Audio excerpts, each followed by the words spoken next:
Okay, welcome to the next lecture in the HoTTEST summer school. For those of you watching this on YouTube, if it's still summer 2022, please come join the Discord server and come to the next talk in person if you like. A few of you may not have been at the first lecture, so I'm going to just repeat some of the instructions just to let you know how things will run. So the lectures are 90 minutes long. They'll be recorded and posted to the HoTTEST YouTube channel. We're going to use the Q&A feature for questions. So at the bottom of your screen is a Q&A button, and you'll see a list of open questions. If your question isn't there, you can add it, and there are TAs present who will answer them. And the TAs may choose to interrupt the speaker if they think the question would benefit everyone. You can also use the chat, but just one warning about the chat is you have to select everyone manually if you want to send your chat to everyone. It defaults to just sending it to the hosts and panelists. So just remember to set that correctly, depending who you mean to send your chat to. You can't unmute yourselves or turn on your video. That's part of the webinar format. There will be 2 problem sessions tomorrow related to today's lecture at different times, and using a different Zoom link. You can look in the announcements channel on the Discord to see the details for that. Okay, I think that's all the instructions for today. So now I am very happy to introduce Martín Escardó from the University of Birmingham, who will be giving the first lecture in the Agda stream. Please go ahead, Martín. Oh, another. Really quickly, if we could, there was a reminder in the Q&A to enable the live closed captioning. Okay. I just tried to do it, but it looks like I can't, so someone else might have to. Okay, I'll do that, and Martín can begin. Okay, hello everybody. Thanks, Chris, for the introduction. I'm very happy and excited to be part of this summer school.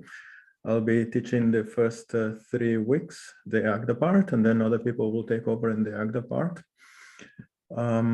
So first, I would like to say a few words about the website at GitHub that we created together with the TAs. There is a link here for the actual lecture notes.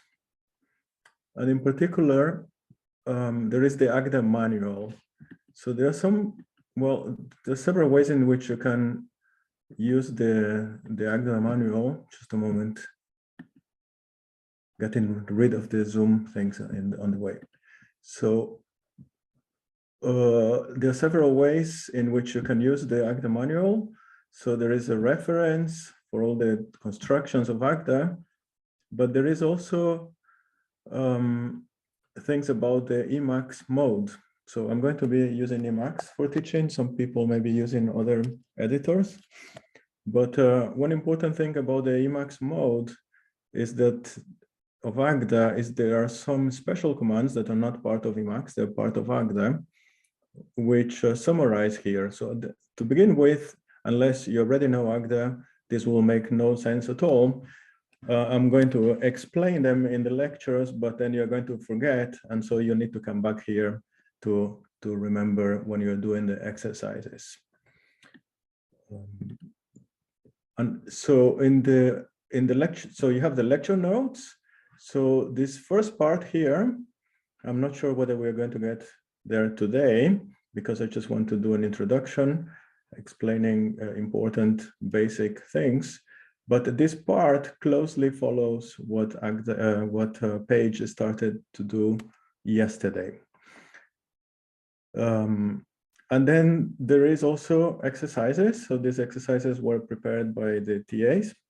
And you can try these exercises on your own or in the exercise classes. And there is also further reading, but it's rather advanced. So if you don't already know Agda, you'll have to wait a little bit for the further reading. So what I'm going to do today is I'm going to start Agda from scratch. So I'm not going to assume that you know any programming language or anything related to this. And I'm going to try to explain how Agda works. So here, there is a file that I don't want to explain today, but you can look at it. It's in the lecture notes that I call general notation. It introduces some basic notation that we're going to need. But I also want to select some options. So one of them is save. So Agda has some experimental features that we don't want to use, and also allows you to use postulates that also we don't want to use. And we use this flag to check that that we're going to do is mathematically sound. So we cannot prove 0 equals 1. So this is what this flag is trying to do. Another important flag that we're going to use in all of our files is very important for HOT, because in HOT is all about the equality type, the identity type. For example, if you have heard the word univalence, so univalence is an axiom about the identity type, which is inconsistent with the K axiom, which I'm not going to explain now, but this axiom is by default in Agda. So by default, Agda is inconsistent with HOT, so we are making it consistent with HOT. Okay, so let's do something very simple to begin with. Let's define the type of booleans, which actually we are not going to use very much in this course, but it's such a simple type that we can define here. So I'm going to, so what is this? Okay, so this is, say, I'm going to define a data type. I call it bool. I could call it whatever I wanted, boolean, but I'm going to call it bool. And this is a type. And after the where word, we declare what is in that type. So this is going to be very simple. I'm going to say that two things, I name them true and false, are in that type. So this is all the definition. And now we can ask Agda to type check it. So you can press Control-C, Control-L. And this should be shown here, but it isn't. Just let me do some... Martin, I think a pretty good question is people are used to having bool be in sets. So you should explain the difference. They are or rather lack of one. They're expecting to have this. Is that the question? Yeah. Okay, so this is what Agda calls types. And we could adopt the default notation, but in general notation, I introduce another notation type for that. And there is a good reason for that, but we haven't got there yet. And you're going to learn this good reason in the HOT part and not in the Agda part. So in HOT, only some types are called sets. For example, it will be the theorem that the natural numbers, the booleans, and some other types happen to be sets. But then you're also going to learn types which are not sets. So the circle and other things that these have other names. So sometimes they're called groupoids or one groupoids or n groupoids. So we're going to actually insist to use type here. And then later we are going to have the definition of what it means for a type to be a set. Okay, so I hope this is a convincing answer. I was trying to show in this window here the commands I'm typing, but something went wrong. So give me just 1 second. So I'm going to have to check my notes here. How do I set this? Is CLP, no, CLM, open command log buffer. Okay, so now let's see. Is it small? I'm going to make it bigger in a moment. I just want to see what it's typing. So it's not working. So we tried to change the size, and when we changed the size, everything went wrong. We shouldn't have done that. I don't know. Martin, what happens if you do command log buffer mode? I think you just need to enable the mode, and that's it. Yeah, but it is enabled. Now it's enabled. There you go. Okay, I'm going to close this one. And I'm going to make this one bigger. Okay, so in this window, you can see what I'm typing, okay, in this window on the right. So I do Control-C-L, and this acts asks Agda to load the so-called buffer. So this is the buffer here. And so if you get that this box here down here is empty, that's a good sign. This is where you get the error messages. So if this is blank, it means you have succeeded. Okay, so what we have typed is correct. So let's try to define a function from the Booleans to the Booleans. I'm going to define it twice. Okay, so you may notice that I have used a Unicode. So in order to type the arrow, you type it like this in Emacs. So if you know LaTeX, usually the Unicode is typed as in LaTeX, or sometimes there are synonyms. So you can type it like this. Okay, so we want to define a function, and we can do this directly. So I'm going to say, okay, not of true is false, and not of false is true. Okay, so let's see if Agda likes this. So it did. So we are happy. So this is a definition by cases. And so how many cases do you have to consider? Well, there are two cases in this definition of the Booleans. So you did by cases. But now let's do this definition again. So I'm going to copy this. We're going to actually get the same definition, but I want to do it from scratch. So I'm going to define another function, which is the same. And I'm going to use a question mark here. So the question mark, when I load the buffer, it will become a hole. And at the moment, there aren't too many interesting things we can do in the holes. We'll have to learn more. But one of the things you can do is you can press Control-C, Control-Comma, which is to show the context. So this is a little bit like the contexts that Paige mentioned before yesterday. So the goal here is to define a Boolean in this hole, in this goal, and in the context you have available another Boolean. Okay.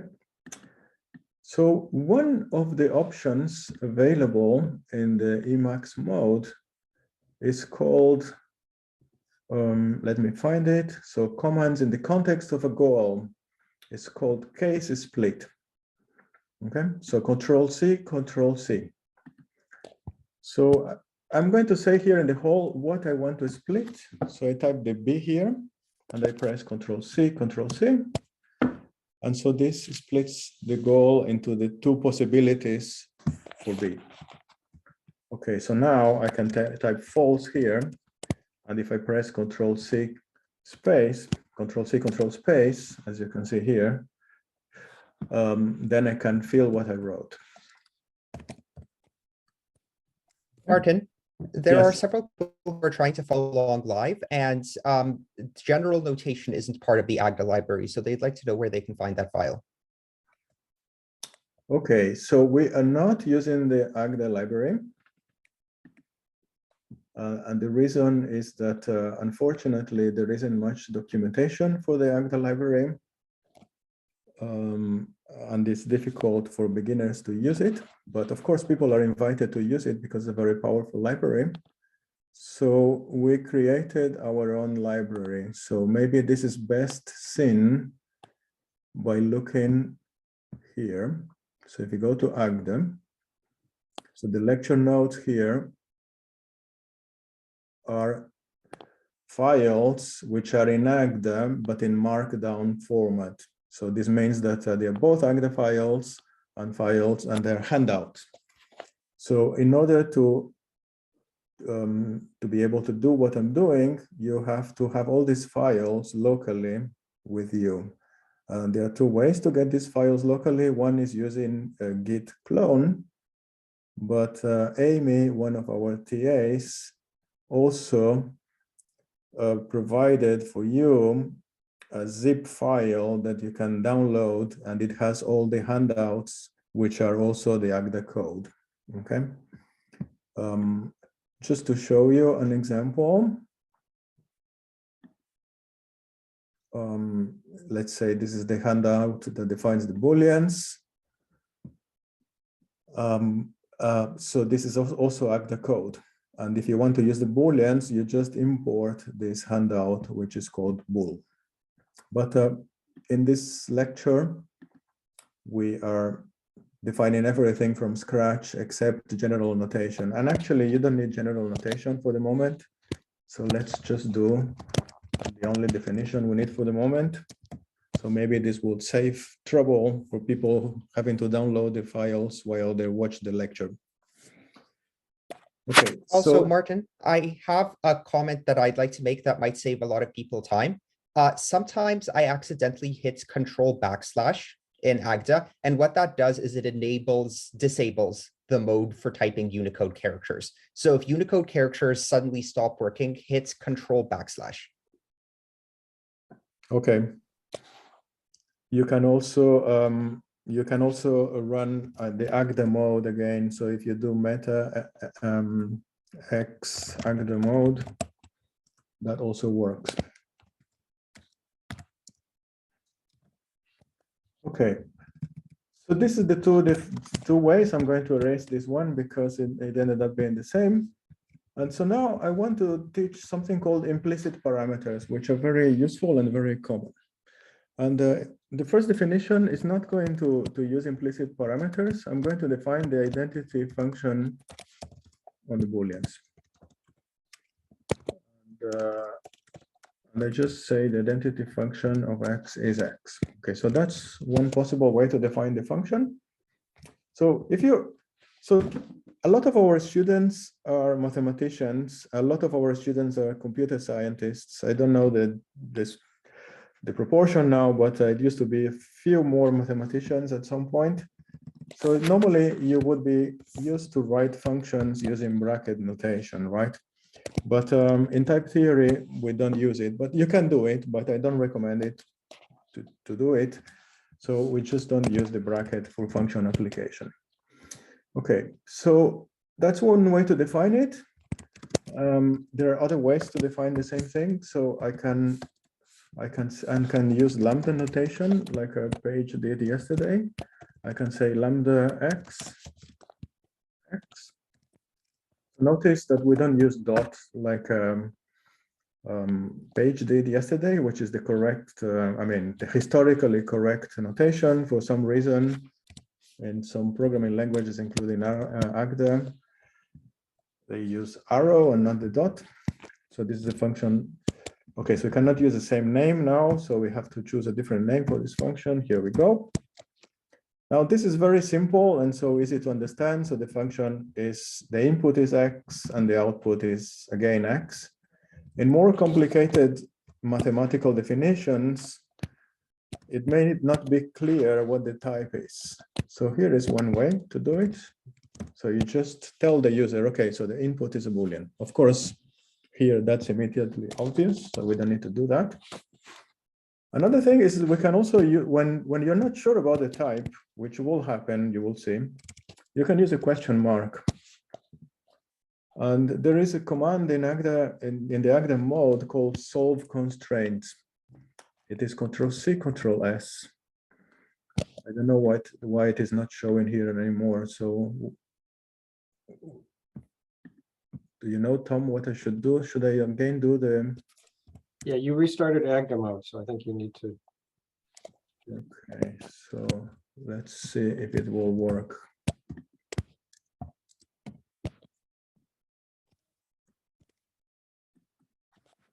It's not working. Okay, I'm going to try to do it again. Apologies.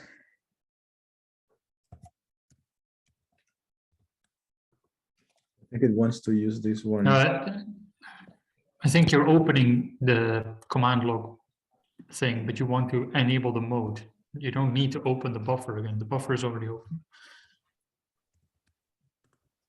Yeah, that's it. Okay, so let me make it bigger again. Okay, so you can press solve constraints here, which is Control-C, Control-S. And the solve constraint, what it does is sometimes there is a unique thing that can be filled in a hole. And this command only succeeds when there is a unique thing, and moreover, Agda can figure out what this unique thing is. So if there isn't a unique thing, then the hole will remain unfilled. Okay. So this is very useful when sometimes you don't know the types. Again, you can use this anywhere. Here, for example, I can solve constraints here, and then Agda knows it has to be a Boolean. Why does Agda know? Well, the input was a Boolean, and we just outputted the input, so Agda knows what that is. Okay, but now this is not very useful because we don't want to define the identity function of the Booleans and then the identity function of the integers and the identity function of all the types. So it's better to define a general identity function. So one way to do that is to say, well, I'm going to assume that I'm given a type, and then from that I get a function from x to x. So actually, this is an example. This is an example of a. This is a pi type, as in Page's lecture yesterday. We write something like this, but you don't need to write this in Agda. So then we can say, okay, the identity function of a type x at input x is x. So just like we did in the definition here. But now, when you write mathematics, you usually would write this capital X as a subscript to the identity function, or most likely just omit it. Okay. So actually, this definition is not very good from this point of view, because it has too much information. So we want to make the X implicit. So for this, we use curly brace arguments. Okay, so what this means is that X is an input, but when you call this function, you will actually try not to write this input unless you have to, in the hope that Agda will figure out by itself what is this implicit thing that you don't write. People are very clever to figure out what is missing. Agda is also very clever, but maybe not as clever as people. So sometimes Agda will not be able to figure that out. So we can remove this argument here. And so this is our definition. So I loaded the buffer and it works. So Martin, there's a question about when, for example, if you put an underscore or something and it can't figure out what the type is. So can I suggest an example? Type in without a type, just foo equals lambda xx. Sorry, what was the example? Foo equals lambda xx.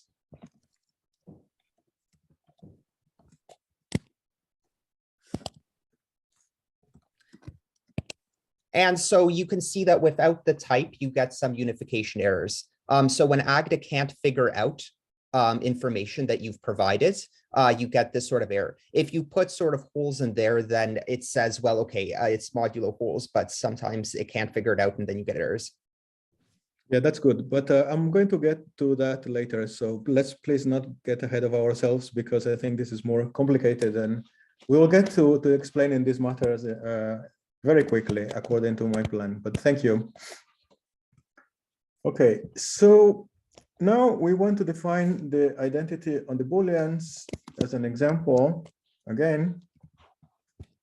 So I'm going to say, okay, the identity of the Booleans is, well, I can use ID prime or ID. So let's do all the possibilities.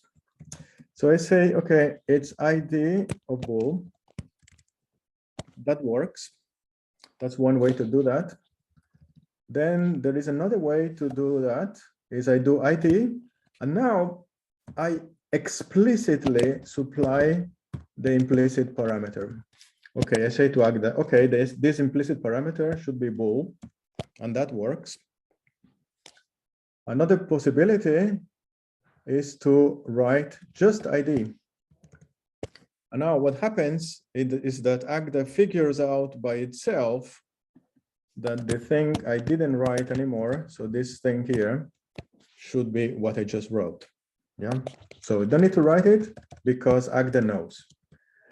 And again, so this is possible only when there is a unique solution for what should go into the hole.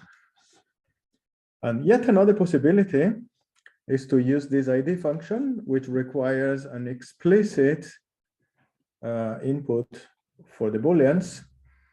And then I say, okay, so this is the implicit, I have to give the argument, but I'm say, I refuse to give the input, Agda, please figure this out on your own, okay? So if I do that, then this underscore means the fact that we didn't get any error here in the box down here means that Agda happily managed to infer the missing parameters, okay? Okay, so that's these examples of the identity function and implicit parameters.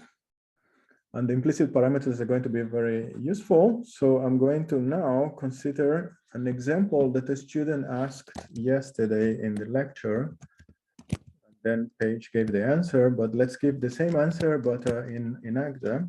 So the example the student asked was, how do you prove that P implies that Q implies P? So here we are using propositions as types. I actually prefer to say mathematical statements as types. So this P and Q, when you actually use this example, is going to be used with actual, mathematical statements like, I don't know, there are infinitely many primes or things like that. But here is any type, so any mathematical statement.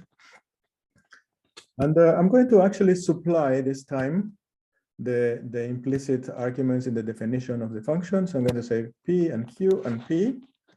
Okay, I'm going to actually define this example in 5 ways. So this is the first way I'm going to define it. I'm going to define a function. So notice we have here, so P is one input, Q is one input, and then an element of P, so that's the little p, is an input, and we need to output a function. So, okay, let's call it f, and let's define it here. So I define the function Q implies, well, okay, so what should I do now? I should say, well, let's see, the goal says you need something of type P. The context says, okay, I have something of type P is the little p. So I can just fill the hole by doing Control-C, Control-Space, and that's it. Okay, so that's one way of defining the function. Sometimes when the input is not used, people prefer to use underscore.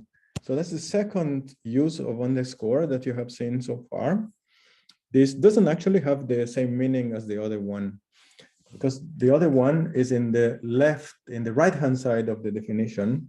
And when it is in the right-hand side of the definition, it means, Agda, please figure out what I mean.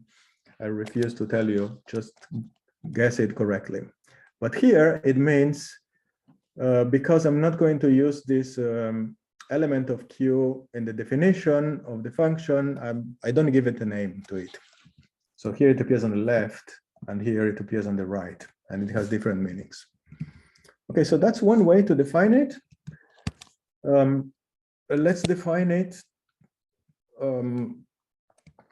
Let's define it again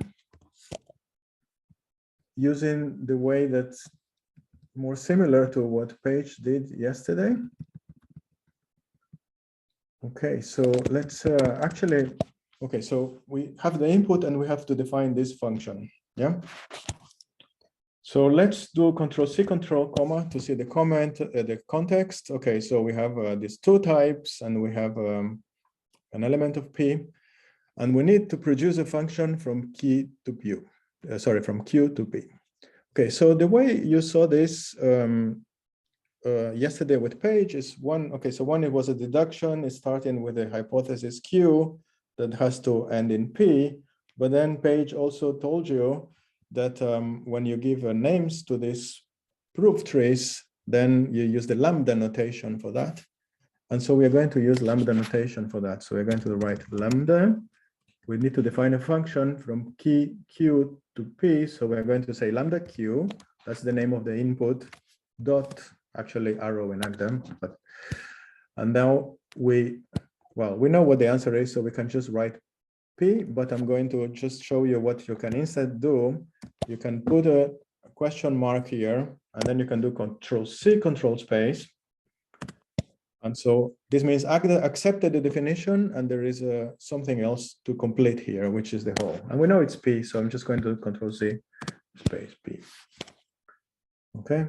And again, if you wanted to, for clarity, you could say what the type of the input is. You don't need to. Very often I don't, and very often I do, depending on how clear I think it is or it isn't. So let's suppose I assume this is clear without indicating the type. Well, now I'm not referring to the implicit parameters P and Q anymore, so I can actually forget them. So that corresponds to the proof Page gave you yesterday.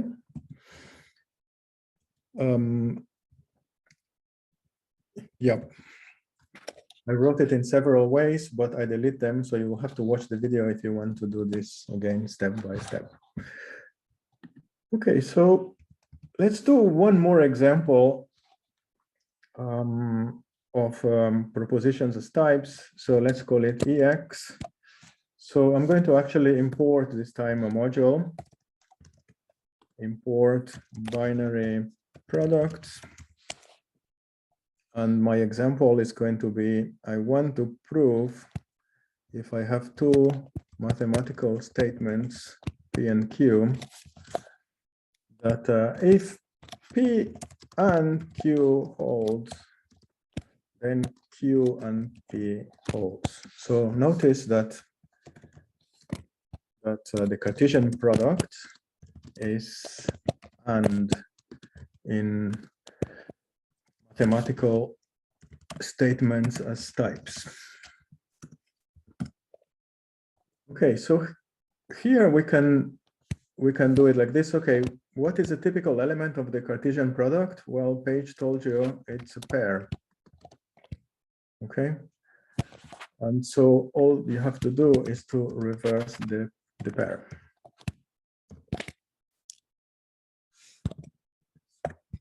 Made a mistake. Import binary products. What went wrong here?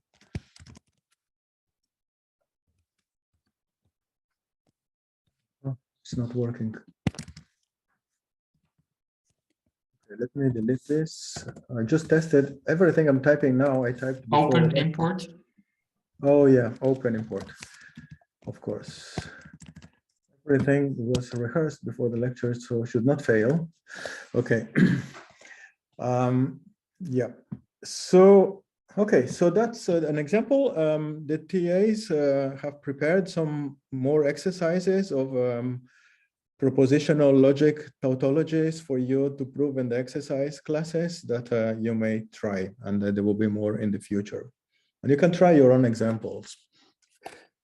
And then maybe you succeed, and maybe you will need help from the TAs in the exercise class. And you can also ask here, but you will have to wait for longer. Okay, so now let's define another important type, the type of natural numbers. So I type this as \bn. So that's going to be a type. And this is an example of an inductive type. So the inductive definition of natural number says, so 0 is a natural number. And if you have any natural number, there is another natural number called its successor. So you try to say more or less the same thing here. So you say 0 is a natural number.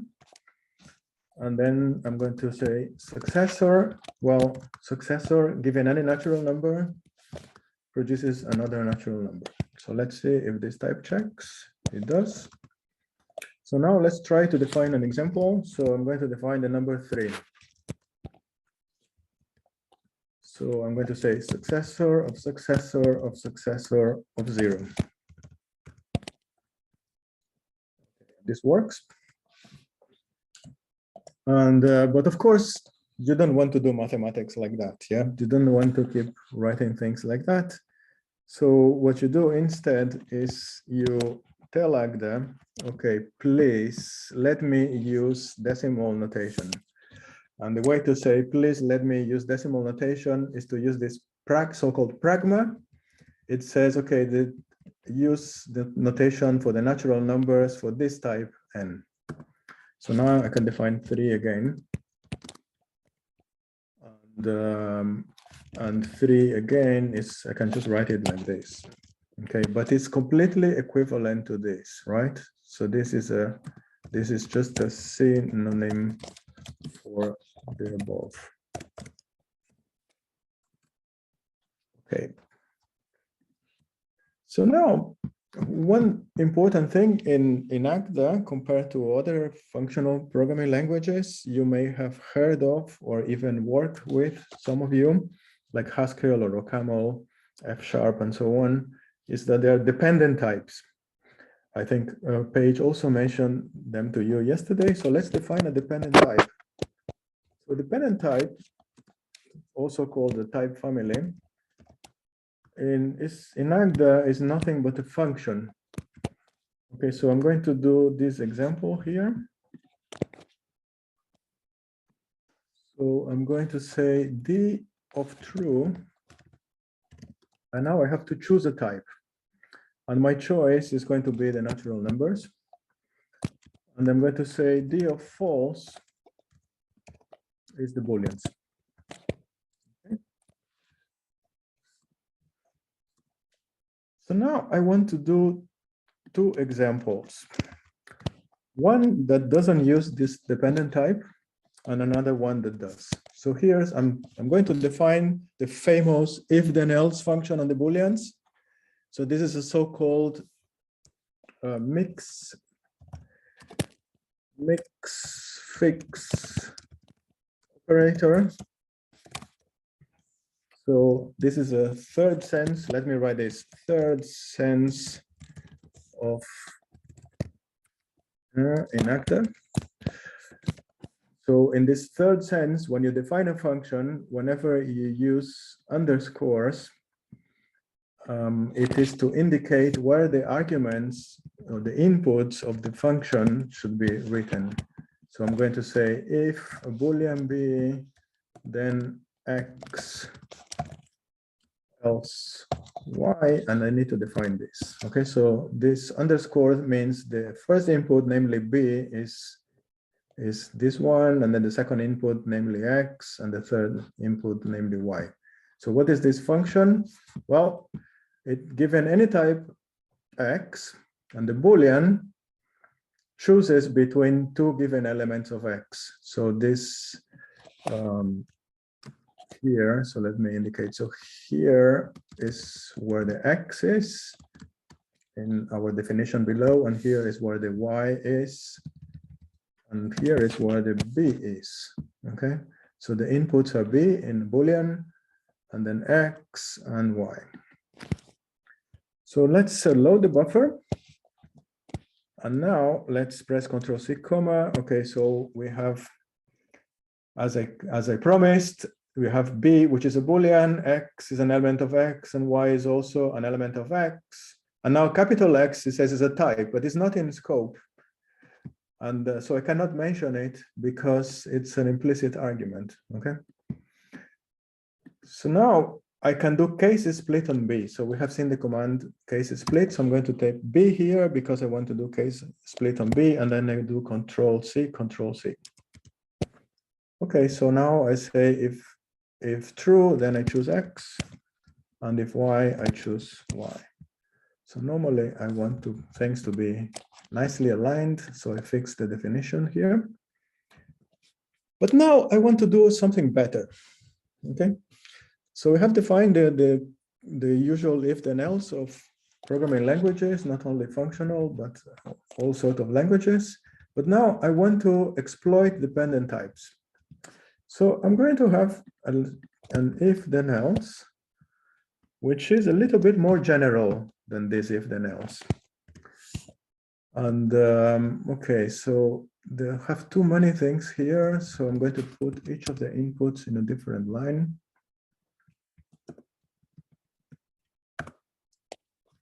And the output in the last line. So I'm going to copy this because I'm very lazy to type. So I copy this. And now I'm going to fill the argument. So I'm going to call the first argument X. So that's the dependent type. So that's an example of a I mean, it's any given dependent type. For example, this one that we defined before. So that's the X. The second input is going to be again a Boolean as before. And then we're going to have an X, which is an element of this type. And the Y, which is an element of the next one, this one. And the output has to have that type. So let's check if what I'm saying is true. So I load the buffer, press Control C, Control comma, and then, okay, it is as I claimed to you. And the goal is to produce an element of XB. But now, okay, so now I need to know what B is. So at this point, I cannot do anything because I need to choose between X and Y. So I'm going to say, please, Agda, do case analysis on B. And now let's look at the whole. So the whole tells me that I have to produce an element of the type X true. So why X true? Well, because I need to produce an element of XB, but B now became true in the first case. So I need to produce an element of X true. And now if you look at the context, there is only one thing which is of this type, which is the little x. Okay. Sometimes Agda can write simple pieces of code for you, simple proofs or simple programs. And then to do that, you can use Control C, Control A. So this is automatic. Okay, so sometimes I use this when I'm lazy to type. In this case, it takes longer because typing Y would be just one letter, but sometimes it's useful. Okay, so now that's a generalization of if then else, which is the dependent if then else. And now let's do something strange. So let's define, which is not so strange, but I mean, it's maybe I should call it unfamiliar. Perhaps unfamiliar. So I'm going to define a function from of this type. So this, notice that in pages notation, this will be something like pyball. I don't know whether page wrote comma or a dot db. So that's a pi type. Yeah. And what I'm going to say is that if, and then I'm going to use this fancy if, and the type family I'm going to use is D, this one I wrote over here. So I'm going to say if D, then 3, else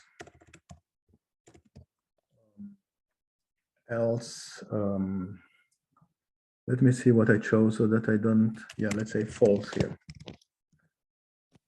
Okay, didn't work. What did I do wrong here?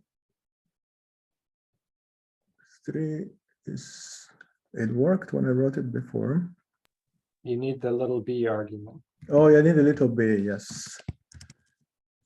Okay, so now this is strange because, you know, normally in a typed functional language, if you're familiar with them, the two branches should have the same type.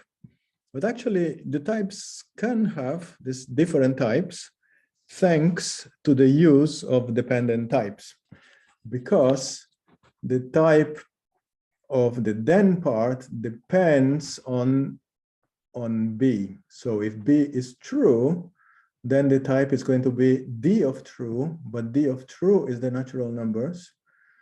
And similarly, D of false is the Booleans, and false is a Boolean, so we can write a Boolean here, right?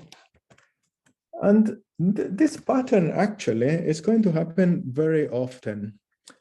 So the pattern here is that you have a so-called, quote, non-dependent function, but usually whenever we have a generic non-dependent function, we try to actually make it dependent.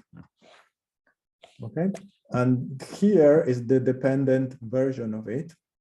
And usually these dependent functions that define on types that you define using data, like the Booleans, they correspond to the elimination principles of type theory. And you have seen some of them yesterday. And we are going to do a couple. So one elimination principle we could do, but I want to wait before we do other simpler things, is the elimination principle of the natural numbers. Maybe we'll get there today, maybe not. It depends on my pace. But I want to say that it corresponds to the induction principle on natural numbers that you may know. And if you don't know, then you will learn it. So let's do some more examples. So I want to introduce a second example of a dependent type, which is the type of lists. I'm sorry, I don't want to type all this again, so I copy and paste it here. So this is a little bit like the natural numbers, but there is one difference.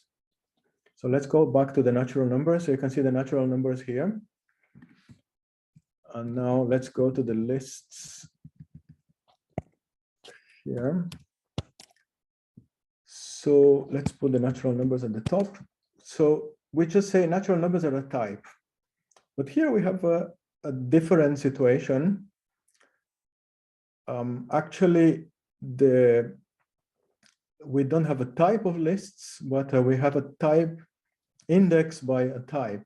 So list is actually going to be a function from type to type. Before we understand the definition, let's actually check this. So I'm going to define f from type.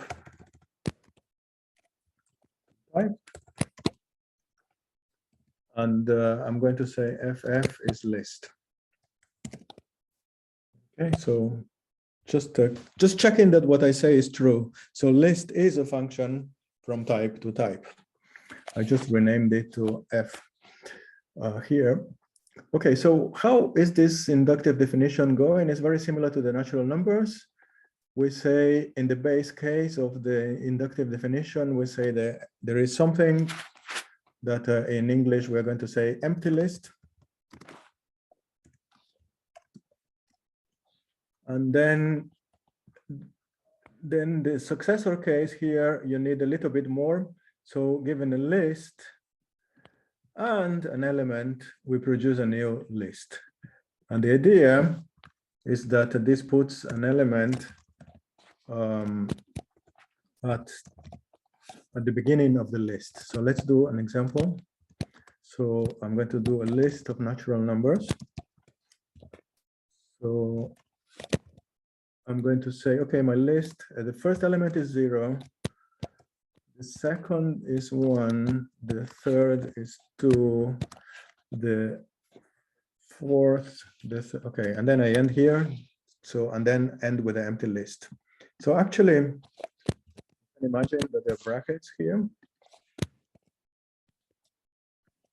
So we construct the empty list by the constructor given here, and then we apply the second case, we construct this list, and then we apply the second case again, and we construct this list, and then we apply the second case again, and we get this list. Now it's boring to write all these brackets. So what we can do instead is we can say, Agda, please consider this as an infix operator, which is right associative. So right associative means whenever I don't write brackets, they are implicitly on the right. And the precedence is going to be 10. Now, why 10? I don't know. I have to choose the precedences so that the precedence of multiplication is higher than addition, and the precedence, like in usual mathematics, and you have to choose numbers to do that.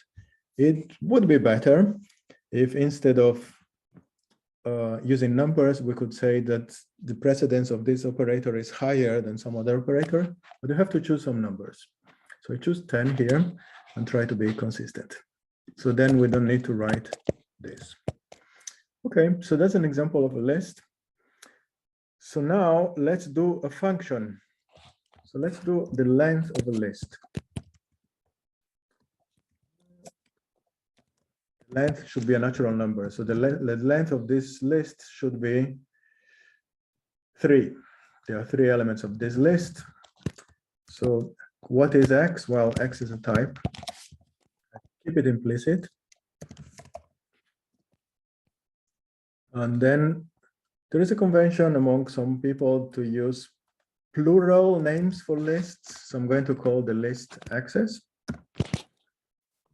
Okay, so now I need to define a natural number, and which is the length.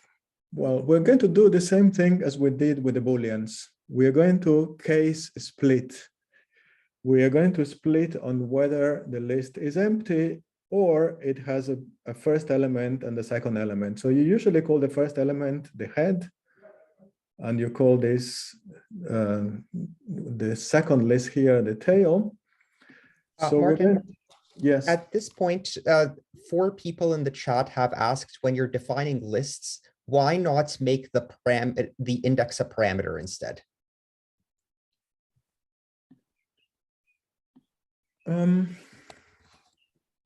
So it would result in an error, but for a very technical reason, which we're perhaps not getting to, but just a bunch of people kept asking this.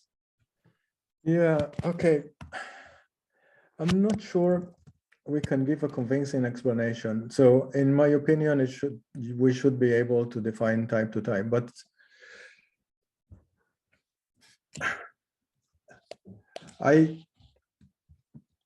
there are some things that can be defined in both ways, okay? And list is not one of them. And I prefer not to enter into a discussion that will require to go deeply into type theory.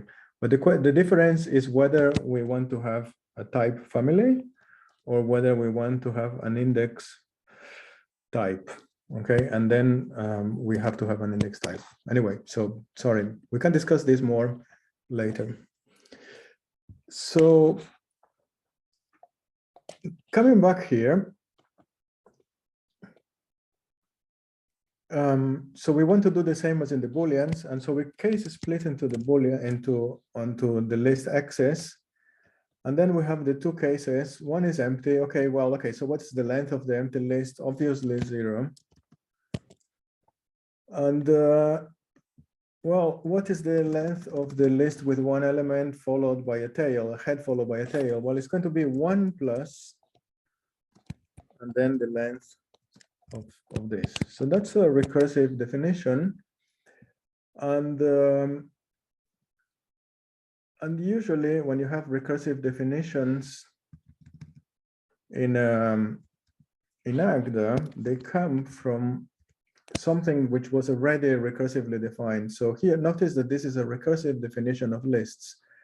So this has the empty list is a list, and then if access is a list, then X access is a list. So that's an inductive definition.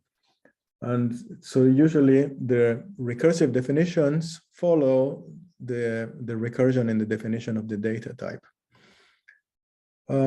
So it's very important that in Agda, arbitrary recursive definitions are not allowed. So whenever you do a recursive call, this has to be with a so-called structurally smaller argument. So this is the argument, x followed by access. And now access is structurally smaller than this in this sense. So it's a subterm of this construction. And so this is allowed because access is structurally smaller than the argument. You will have very often in practice when you do the exercises or your own projects, difficulties convincing Agda that your recursive definitions terminate, and then you will need help. You will need to ask people who know more. And you can see in the forums for Agda, there are lots of questions about that.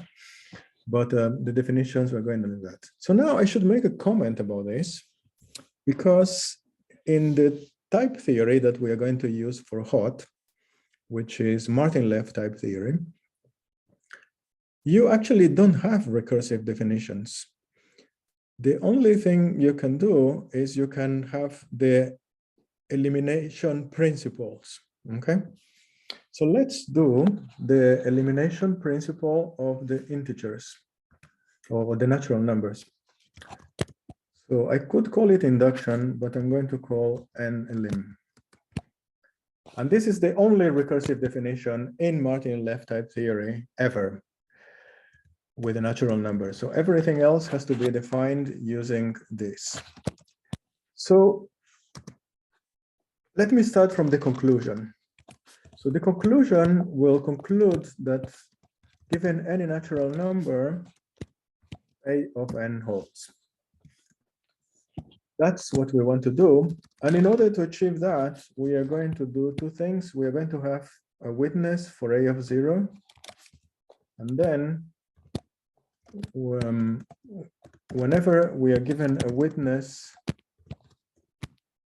for n, we are going to get a witness for n plus 1. And we need to say, well, okay, what is A? So A is a proposition, if you like, it's a property of natural numbers. So this is a type family, as you have seen before. But in this, when the type in the type family is regarded as a mathematical statement using propositions as types, this is going to be the principle of induction.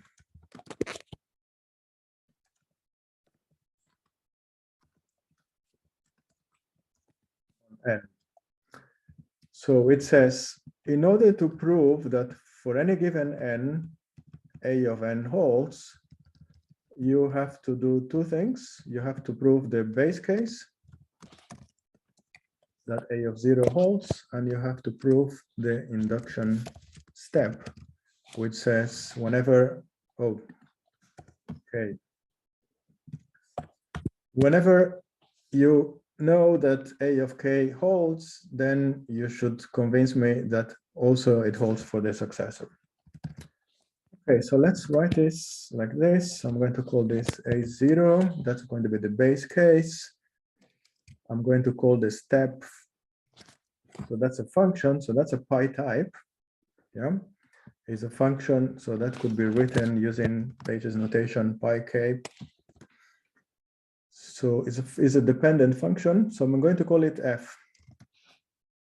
Okay, so these are the inputs. Control C, control comma. Agda says, well, okay, now you have to prove this. And I'm going to do it inside the where clause. I'm going to call this thing H. So it's for any given n, I can get an element of n, A of n. I'm going to load the buffer, and I'm going to fill the function H here. Okay, so now I'm going to do what I did for for the length function. Sorry, for the length function. So I'm going to, but instead by induction on the natural numbers with the 0 and successor. So I'm going to split here n. So I have these two cases. Okay, so now look at the context. I need to produce an element of a of 0 here in this hole, and I have it. Yeah, so probably if I type Control-C, Control-A, automatic, Agda knows the definition. Yeah. Okay, so now I need to figure out what to do. Okay, so I need an element of successor of n. Well, I need to do a recursive call, and I'm going to call this a recursive call. I'm going to call it induction hypothesis. I'm going to call h with a smaller n. I'm going to do solve constraints here. So that's, so if I do a recursive call to h with a smaller argument, then I know that h of n is. So let's see what the goal is here. Well, we need to get a of the successor of n. Well, okay, so we have a of n. So we can use this function actually, because we have a of n, we take k to be n. So let's do it. Use this function, take k to be n. Now let's look at what we're required to do here. We're required to get an element of a n, but we have it. It is the induction hypothesis. Okay. In the lecture notes, I just say, well, okay, let's do this directly. H of n, and we can get rid of this. So let's keep it for the moment. In the lecture notes, it is in line. So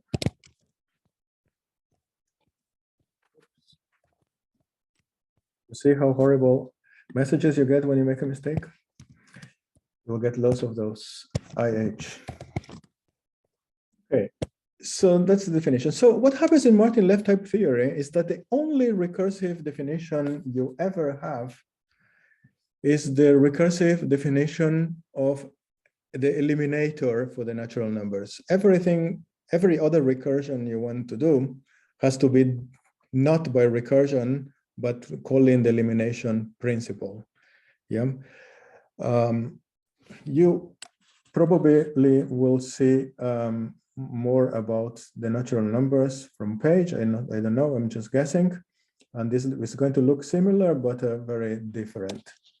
Now let me do this very quickly. So if you become an experienced Agda programmer, you can actually write this much more quickly. So in addition to the F, which is the induction step, I'm going to provide the N here. I'm not going to use, okay, I need a different name. Load it. So do case split on N. I'm not going to use a where clause as I did before. I say A0, like in the definition of H, and then I use F, like in the definition of H. And then you get this, just like in the recursive definition here. Now this is very interesting. So it's quicker, but also when you define in Martin left type theory, the type of natural numbers, you have to define 0, you have to define successor, you have to define the type of the eliminator, which is this, and you have to give two definitional equalities. So whenever you define a type, you have to define definitional equality or judgmental equality in that type. And these are exactly the definitional equalities for the elimination principle of the natural numbers. Okay. Now, having said all that, so that's good for understanding the theory. Having said that, it will become a little bit cumbersome if you try to define the length function using the eliminator. It can be done.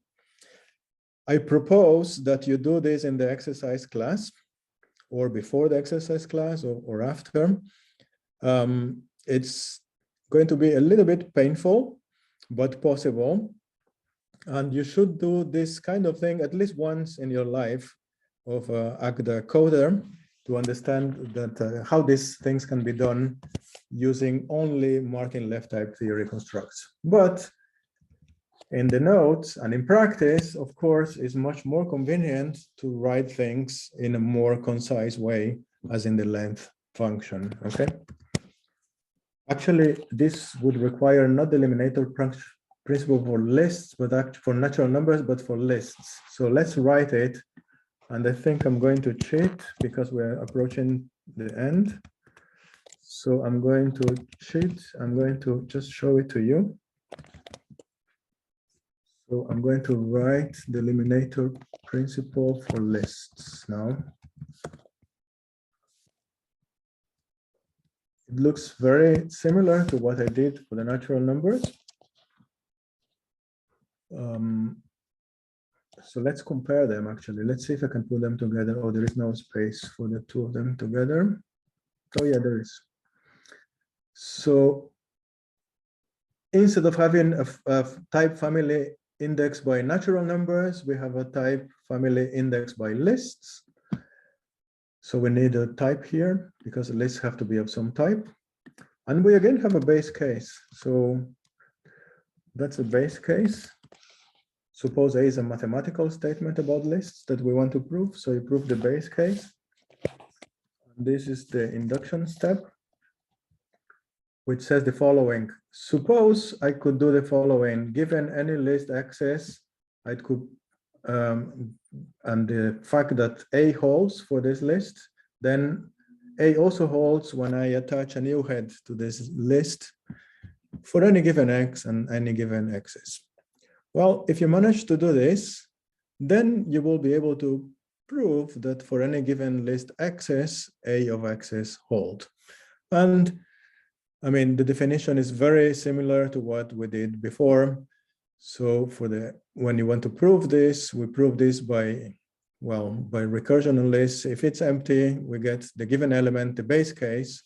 So that's the base case.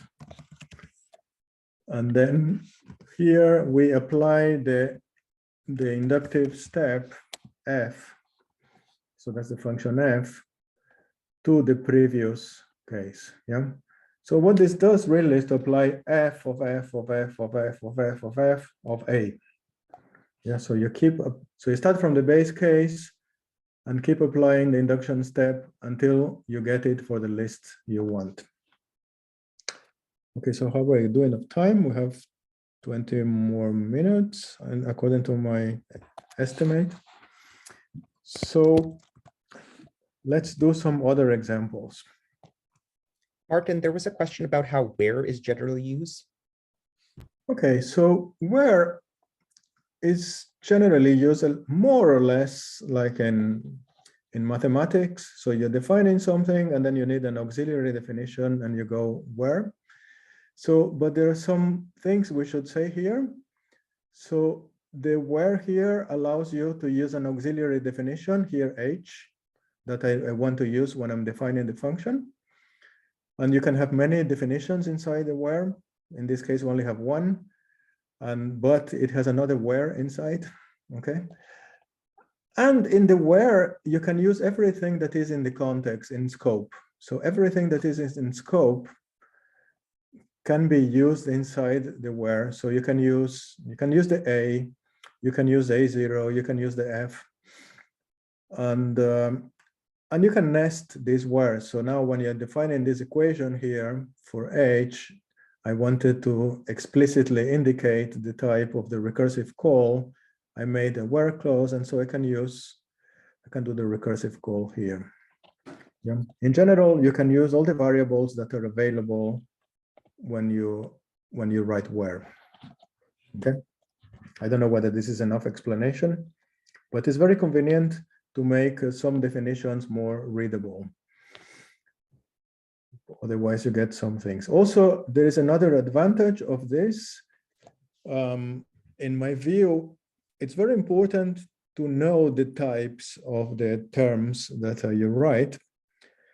And the where clause allows you to do that. So notice that this was a very concise and nice definition, but what is the type here? I mean, it becomes difficult to see what is going on. And so when you define the function in a where clause, you can explicitly indicate the types, which may make the definitions much more readable. Longer, but more readable.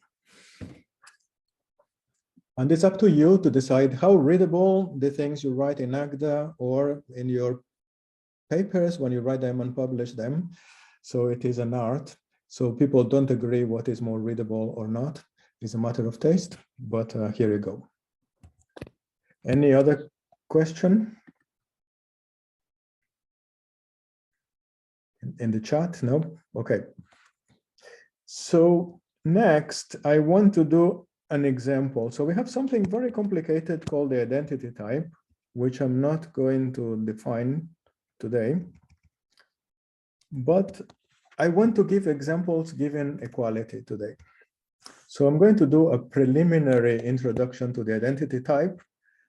I'm not going to define the identity type. I'm going to define equality of natural numbers as a type. I'm going to use quadruple bar for this. And this is just for the sake of example. I'm not proposing that we should do this, although actually it occurs in some proofs of theorems, something called the decode method. So we want to say when two natural numbers are equals, but not using a Boolean. We could do that if we wanted, but we want to use propositions as types. So we're going to use the empty type to represent false. And the reason is that, the empty type has no elements, and so false has no proofs. So we can code empty as false as empty, then we do this. So we can define the empty type like the Booleans. So we go data empty type, and then we list all the elements of the empty type. But because there are no elements in the empty type, we have finished. That's the definition of the empty type. And I want to encode true using the 1-point type, called also the unit type. So here I go. I'm going to define the 1-point type like this. And I call the element star. You type, okay, so you type this guy here is type B0, I think. Yeah, so B0. This one is B1. And the element you type star. Okay, so now I'm going to do a definition by induction on X and on Y. I could do one at a time, but I can do the two of them simultaneously. So I'm going to write X and Y here in the whole, and I'm going to say case split, please. And I get 4 cases.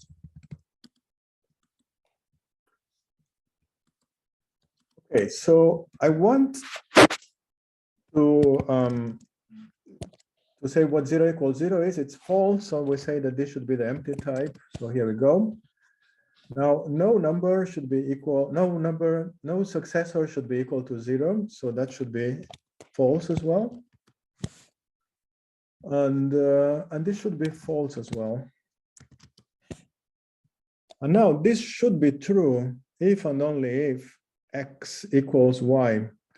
So I'm going to say, well, I define in this to be the same thing as X equals Y.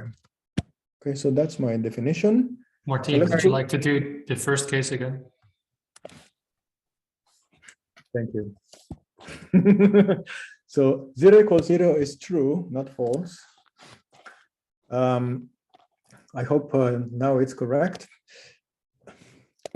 And so let's do an example. So in Agda, you can normalize expressions. So if you press Control-C, Control-N, you can write an expression and I can ask Agda what is 3 equals 4, and it will hopefully say it is the unit, the empty type, because they're not equal. If I say, Agda, please tell me, maybe this is too small, isn't it? So let's make this bigger. Please, Agda, tell me what x3 equals 3 is, and it says the unit type. Okay, so Agda can normalize expressions for you, so Agda can calculate. Okay, so now I want to show that every number is equal to itself. I'm going to call this REFL. So every natural number x is equal to itself.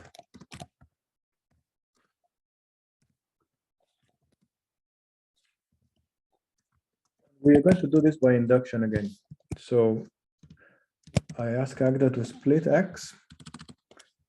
Okay, so Agda says, okay, the goal here is to produce an element of the unit type. Now, why is that? Because, well, Agda says, well, x is 0, then I have here 0 equals 0, but 0 equals 0 is defined as the unit type. So I need to produce an element of the unit type, which is star. Okay, so now I look at the goal here, and it says, well, I need to prove that x equals x. Now, this is a little bit subtle. So I need to prove, really what I need to prove is that given successor of x, not x, I need to prove that successor of x equals successor of x. But by definition, successor of x equals successor of x is the same thing as x equals x. So I can do a call with a structurally smaller argument. Okay.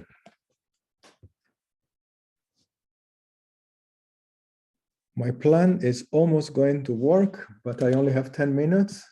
So I propose you complete the plan in the exercise class. So I'm going to write the plan very quickly. And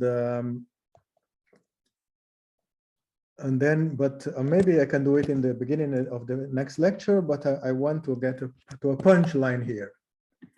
Okay, so we go quickly. I define list concatenation. We can discuss it in a moment. And then we can define also addition of natural numbers. It's very similar. We're going to discuss this in a moment, but now I want to prove a theorem. So finally, I wanted to end the lecture with a non-trivial thing that we can prove, but maybe it was wishful thinking. This is the thing I want to prove. Let me close this window. So I wanted to show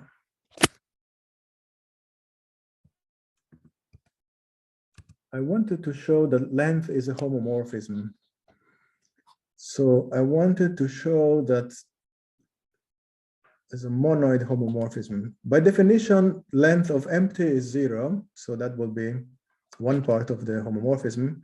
But we want to show that if you concatenate two lists, then that's the same, and compute the length, that's the same as computing the individual lengths and then adding them up.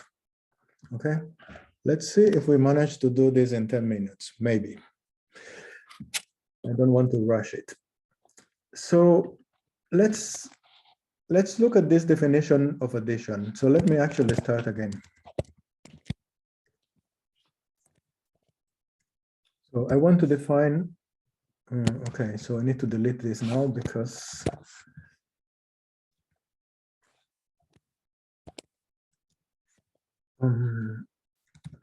so I need to define addition. So I'm going to do, well, we could do induction on X or induction on Y.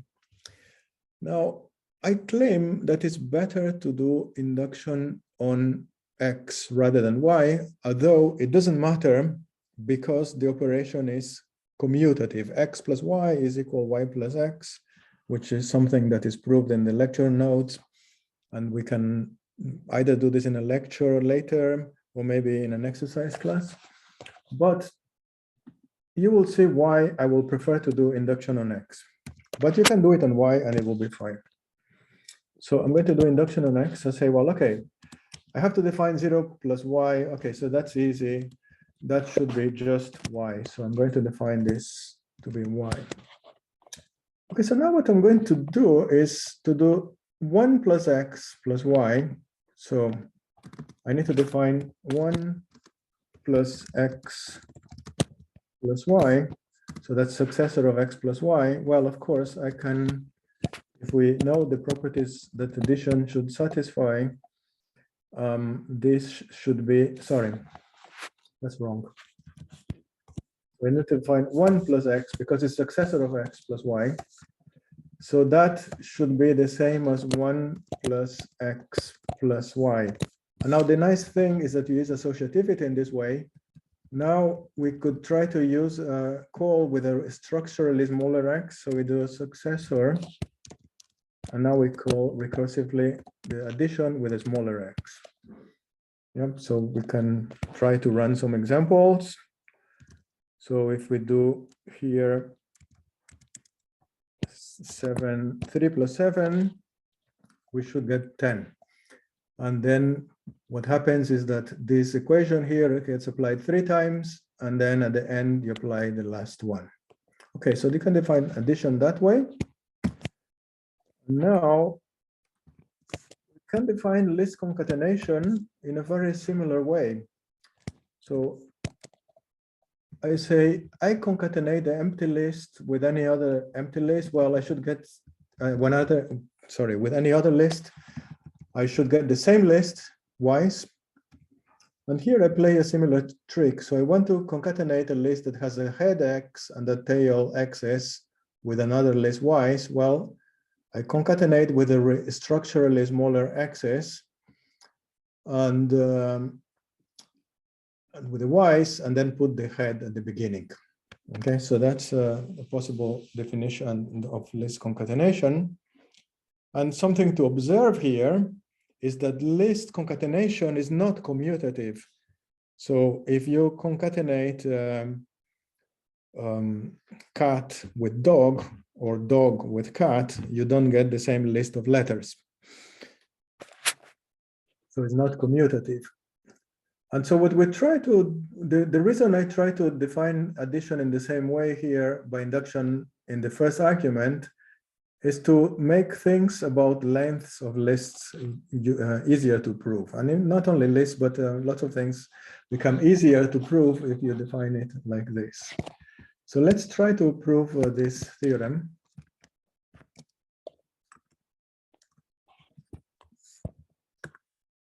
So we need to prove this theorem. So I'm going to have 2 lists, and I need to prove an equation.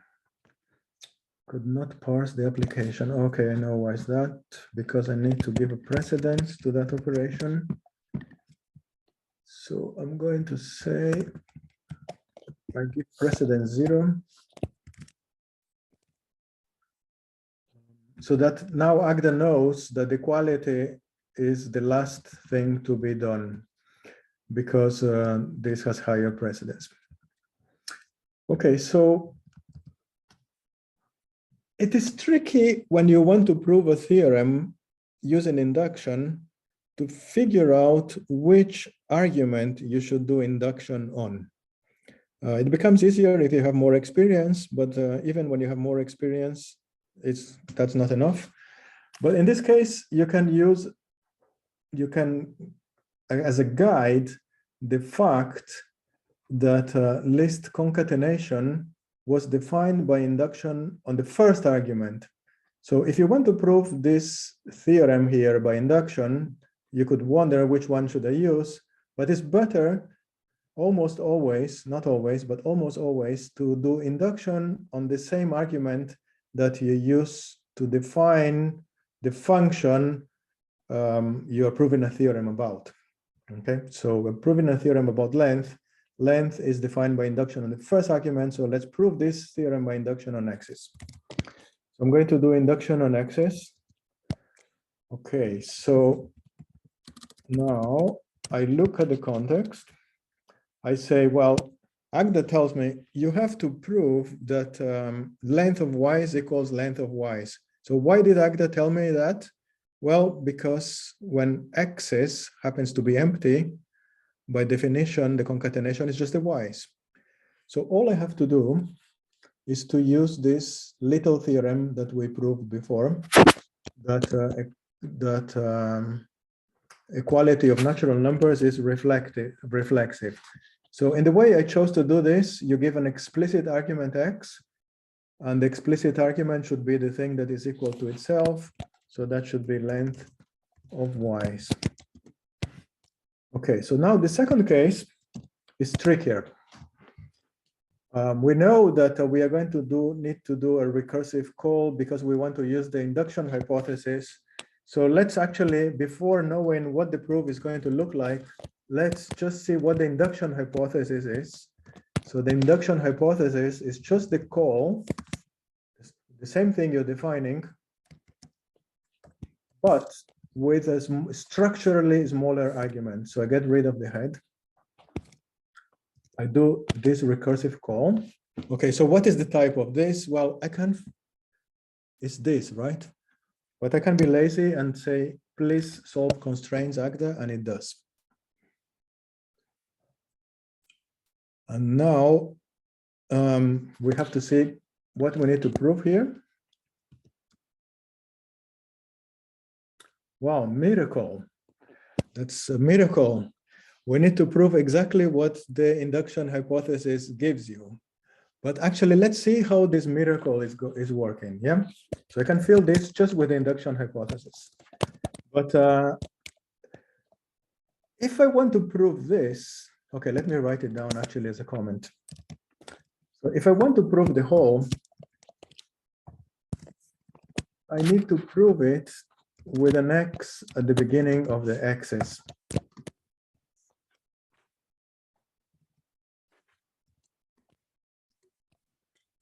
Yeah, but now by definition of length, this is the successor of this, and this is the successor. Oh, sorry. This.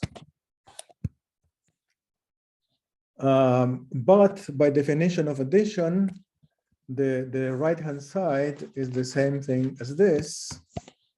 But in the way I define equality, the equality of two successors is the same thing as the equality of the things. So then Agda says, well, actually, what you want to do is to prove this. Yeah, so what happens is something very important. Agda does computation when you ask it what the goal is. So what Agda does, it is unfolds the definitions. So all this unfolding that I did manually by putting the successor outside, moving the bracket and so on, and then saying apply this definition. So this is done completely automatically by Agda. And so Agda gives you this simplified goal, which in this example, we're lucky enough that it's just the induction hypothesis. Yeah. There's a lot more to say about this. We're going to discuss this very frequently in the following 2 lectures. I just want to conclude then that, so this is an example of the paradigm propositions as types and proofs as programs.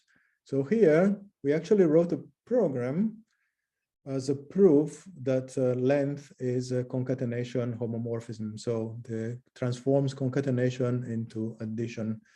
And actually my plan did work. I intended to finish this. I am only 1 minute late. Thank you very much. Great, thank you very much, Martin, for that great lecture. I don't think participants can do applause, but they can write in the chat, and they all are right now saying thank you. So thank you. Much appreciated. Are there any other questions in the Q&A that anyone wants to pose for Martin?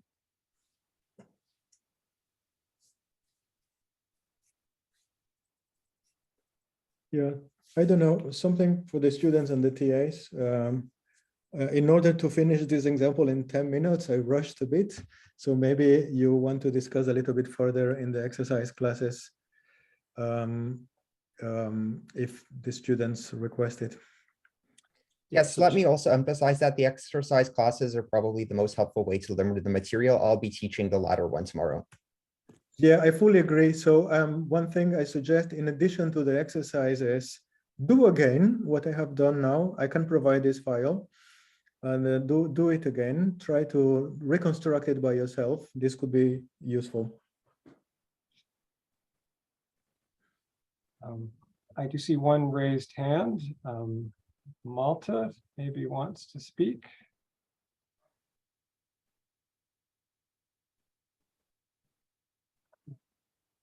Maybe not. I've given them permission to speak, but nothing is happening. Everything was clear. Okay. Well, okay, I guess there don't seem to be any questions at this point. So we will stop for the day, and we'll be posting this recording once it is finished processing. And we will continue on Friday with Page North's next lecture. See you then.